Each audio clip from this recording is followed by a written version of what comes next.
সিলেটে গত এক বছরে গ্রাম আদালতগুলোতে মোট ১,২৪৫টি মামলা নিষ্পত্তি হয়েছে এবং একই সাথে জরিমানা বাবদ আদায় ও হস্তান্তর করা হয়েছে ২০,৮১,০০০ টাকা।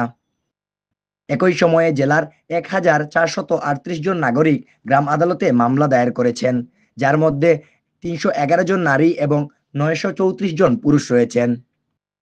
আজ মঙ্গলবার ২ সেপ্টেম্বর সকালে সিলেট জেলা প্রশাসকের সম্মেলন কক্ষে আয়োজিত এক গ্রাম আদালত কার্যক্রমের বার্ষিক অগ্রগতি পর্যালোচনা ও করণীয় শীর্ষক সভায় এই তথ্য উঠে আসে।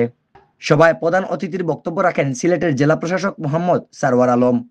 তিনি বলেন, গ্রাম আদালতের মাধ্যমে স্থানীয়ভাবে সহজে ও কম খরচে বিরোধ নিষ্পত্তি সম্ভব হচ্ছে। সাধারণ মানুষকে গ্রাম আদালত ব্যবহারে আরও বেশি উদ্বুদ্ধ করতে হবে এবং প্রচার প্রচারণা আরও জোরদার করতে হবে। তিনি ইউনিয়ন পরিষদের চেয়ারম্যানদের উদ্দেশ্যে বলেন, আপনারা সৎ ও নিরপেক্ষভাবে দায়িত্ব পালন করুন। জেলা প্রশাসন আপনাদের পাশে আছে। আগামী ৩ মাসের মধ্যে জন্ম নিবন্ধন সেবায় সিলেটকে দেশের শীর্ষ ৫ জেলার মধ্যে আনতে চাই। তিনি আরও বলেন, নিজ নিজ এলাকার অপরাধ প্রবণতা কমিয়ে আনতে জনপ্রতিনিধিদের অগ্রণী ভূমিকা রাখতে হবে। এতে করে মানুষের জীবনে প্রশান্তি ও ন্যায়বিচার নিশ্চিত হবে। এহি আহমদ, সিলেট ভিউ, সিলেট।